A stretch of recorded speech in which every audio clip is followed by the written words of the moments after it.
अंदाज में। मध्य प्रदेश, राजस्थान और छत्तीसगढ़ में चुनाव जीतने वाले पार्टी के 10 सांसदों ने सांसदी छोड़ दी है।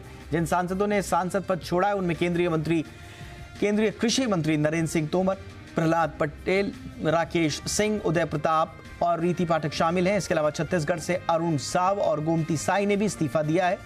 राजस्थान से राज्यवर्धन सिंह राठौर, दिया कुमारी और किरोड़ी लाल मीणा ने भी सांसद पद छोड़ा है। बीजेपी ने मध्य प्रदेश और राजस्थान में 7-7 और छत्तीसगढ़ में 4 मौजूदा सांसदों को टिकट दिया था। तेलंगाना में कांग्रेस ने बहुमत के साथ जीत हासिल की है। इस जीत के बाद कांग्रेस नेता रेवंत रेड्डी राज्य के नए मुख्यमंत्री बनने वाले हैं। सीएम पद की शपथ लेने से पहले रेवंत रेड्डी कांग्रेस के राष्ट्रीय अध्यक्ष मल्लिकार्जुन खड़गे से मिलने दिल्ली पहुंचे। खड़गे से मिलने के बाद रेवंत रेड्डी कांग्रेस पार्टी के संसदीय दल की अध्यक्ष सोनिया गांधी से भी मिलने पहुंचे। सोनिया गांधी के अलावा उन्होंने कांग्रेस नेता राहुल गांधी और प्रियंका गांधी वाड्रा से भी मुलाकात की।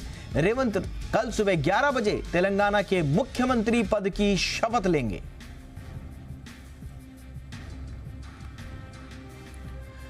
सनातन के अपमान पर केंद्रीय मंत्री अनुराग ठाकुर ने कांग्रेस पर बड़ा हमला किया है। डीएमके सांसद सेंथिल कुमार के विवादित बयान पर घेरते हुए अनुराग ठाकुर ने सोनिया गांधी और राहुल गांधी से तीखे सवाल पूछे। अनुराग ठाकुर ने कहा कि ये लोग टुकड़े गैंग के साथ हैं और इन्हें सनातन से घृणा है। उन्होंने कहा कि हार के बाद कांग्रेस दुर्व्यवहार पर उतर आई है।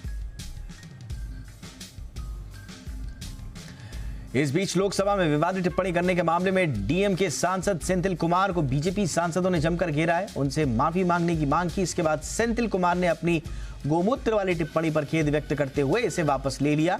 हिंदी पट्टी के राज्यों के खिलाफ गोमूत्र वाली टिप्पणी पर उन्होंने माफी मांगते हुए कहा कि अनजाने में बयान दिया।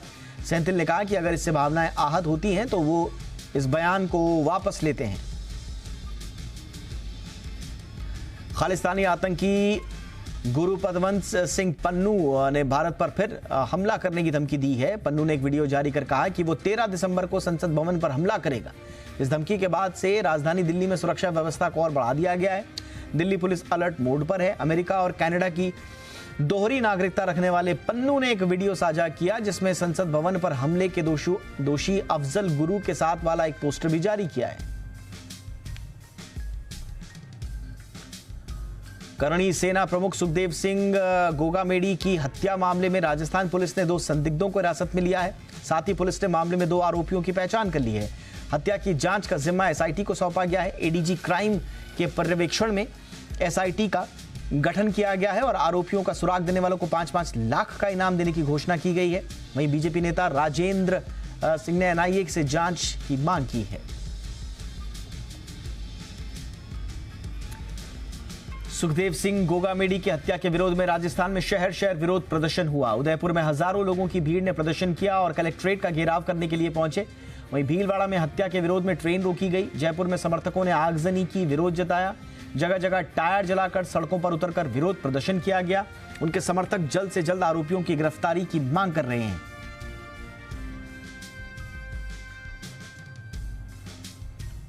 चक्रवात मिचोंग के कारण तमिलनाडु के कई क्षेत्रों में भारी नुकसान हुआ है। चक्रवाती तूफान के कारण चेन्नई के अरुम्बक्कम इलाके में भी अभी भी सड़कों पर जलभराव देखने को मिल रहा है। घरों से लेकर दुकानों तक पानी भर गया है। इस बीच राज्य के मुख्यमंत्री एमके स्टालिन ने केंद्र सरकार से मदद की गुहार की है। उन्होंने प्रधानमंत्री नरेंद्र मोदी को चिट्ठी लिखकर चक्रवात से हुए तूफान और नुकसान के लिए 5,000 करोड़ रुपए की अंतरिम राहत की कोष की मांग की है। साथ ही उन्होंने चक्रवात की वजह से राज्य में हुए नुकसान की समीक्षा के लिए केंद्र से एक टीम भेजने की मांग भी की है। इंडिया गठबंधन की बैठक में जाने के फैसले पर बिहार सीएम नीतीश कुमार ने बयान दिया है। नीतीश ने कहा कि तबीयत खराब होने की वजह से वो बैठक में शामिल होने से उन्होंने इनकार किया था। साथ ही नीतीश ने कहा कि अगली बैठक में वो कहेंगे कि आगे की सभी चीजें तय कर ली जाएं।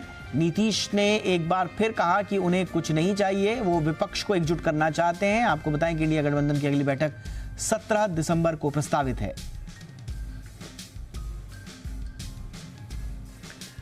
क्रिकेट के दिग्गज सचिन तेंदुलकर और विराट कोहली को राम मंदिर की प्राण प्रतिष्ठा कार्यक्रम में शामिल होने के लिए निमंत्रण पत्र भेजा गया है। आपको बता दें कि अयोध्या में बन रहे राम मंदिर के इस सबसे बड़े धार्मिक आयोजन को 22 जनवरी को किया जाएगा। इस कार्यक्रम के लिए विशेष रूप से 8,000 गणमान्य व्यक्तियों को आमंत्रित किया गया है। इनमें प्रधानमंत्री नरेंद्र मोदी, आरएसएस प्रमुख मोहन भागवत, उत्तर प्रदेश के मुख्यमंत्री योगी आदित्यनाथ समेत कई अन्य लोग शामिल हैं। बिहार के आरा में दिन दहाड़े बैंक लूट की वारदात हुई। जिले के नवादा थाना क्षेत्र स्थित एक्सिस बैंक में 5 अपराधी बैंक में घुसे। सिर्फ 4 मिनट पर बैंक के स्टाफ और ग्राहकों को बंधक बनाकर 16 लाख रुपए लूटकर फरार हो गए। चौंकाने वाली बात यह है कि अपराधी भागते वक्त बैंक के अंदर से लॉक कर दिया था। उन्होंने शटर भी डाउन कर दिया था। उधर मौके पर पहुंची पुलिस अपराधियों से सरेंडर करने की अपील करती रही और बाद में पता चला कि सभी अपराधी तो फरार हो गए।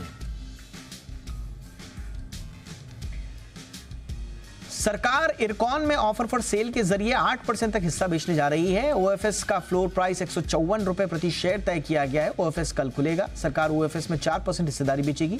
साथ ही 4% हिस्सा बिक्री के लिए ग्रीन शो ऑप्शन भी रहेगा, यानी ओवर सब्सक्रिप्शन की स्थिति में सरकार अपनी कुल 8% हिस्सेदारी बेचेगी। रिटेल इन्वेस्टर शुक्रवार को ओएफएस में हिस्सा ले पाएंगे। सरकार की इरकॉन में फिलहाल 73.18% हिस्सेदारी है। नवंबर महीना ऑटो कंपनियों के लिए शानदार रहा। इस दौरान ऑटो सेक्टर की रिटेल बिक्री 28,54,000 यूनिट तक पहुंच गई। पैसेंजर वाहन और दोपहिया सेगमेंट में अब तक का सबसे अच्छा प्रदर्शन देखने को मिला। ऑटो कंपनियों के डीलर संगठन एफएडीए की ओर से जारी आंकड़ों के मुताबिक नवंबर में पैसेंजर व्हीकल्स की रिटेल बिक्री 17% से ज्यादा बढ़ी। इसी तरह गाड़ियों की कुल रिटेल बिक्री में सालाना आधार पर 18.5% की बढ़ोतरी दर्ज की गई। टू व्हीलर्स की रिटेल बिक्री में सालाना आधार पर 21% का शानदार ग्रोथ भी दिखा। 8 दिसंबर यानी शुक्रवार को आरबीआई अपनी मॉनेटरी पॉलिसी का ऐलान करने वाली है। रिजर्व बैंक का ब्याज दरों पर क्या रुख होगा, सबकी इस पर नजर है। नीति आयोग के पूर्व वाइस चेयरमैन राजीव कुमार का मानना है कि ब्याज दरों में बढ़ोतरी की उम्मीद कम है।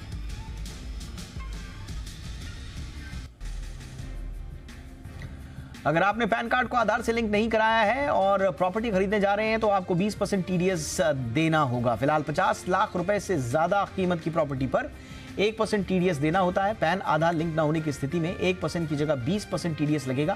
पैन आधार लिंक की अंतरिम तारीख बीतने के बाद आईटी विभाग ने नोटिस भेजना शुरू किया। 50 लाख रुपए से अधिक की कीमत की प्रॉपर्टी खरीदार को विभाग को नोटिस भेज रहा है। जानकारी के मुताबिक सैकड़ों घर खरीदारों को इनकम टैक्स विभाग की ओर से नोटिस मिला है। एप्पल ने अपने कंपोनेंट सप्लायर से आईफोन 16 के लिए भारतीय कारखानों से बैटरी मंगाने की बात कही है। फाइनेंशियल टाइम्स ने अपनी एक रिपोर्ट में यह जानकारी दी है। कंपनी ने अपनी सप्लाई चेन को डाइवर्सिफाई करने और भारतीय मैन्युफैक्चरिंग पर निर्भरता बढ़ाने के लिए यह फैसला किया है। रिपोर्ट्स के मुताबिक एप्पल के लिए ताइवान की बैटरी सप्लायर सिंप्लो टेक्नोलॉजी को भारत में अपनी उत्पादन क्षमता को बढ़ाने के लिए कहा गया है ताकि भविष्य में ऑर्डर्स को पूरा किया जा सके। केंद्रीय मंत्री राजीव चंद्रशेखर ने हाल ही में बताया था कि Japanese electronic parts maker TDK Corp Bharat में आईफोन के लिए बैटरी बनाएगी।